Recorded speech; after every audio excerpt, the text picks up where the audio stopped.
Okay, since we are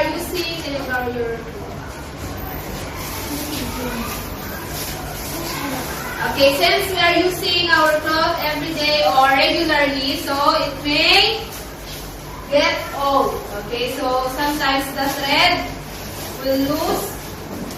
Okay, and it get damaged. Okay, and then aside from that, so sometimes get ripped.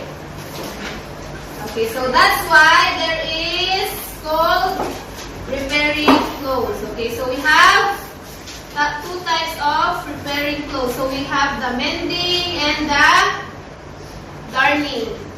Okay, so let's do first. So we're going to do the mending first. Okay, so in mending, we have 7 steps. Okay, so what is mending clothes?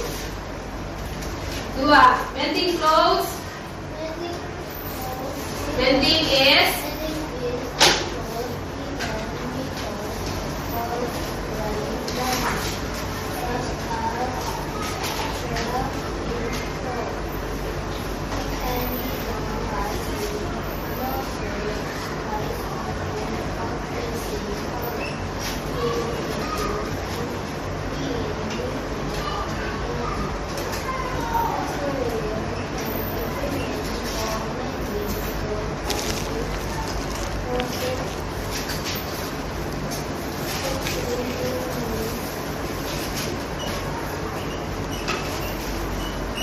okay, so the first type or method of repairing clothes is the mending method. Oh, what did you understand about this one? Dua.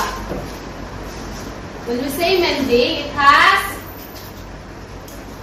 the cloth has large.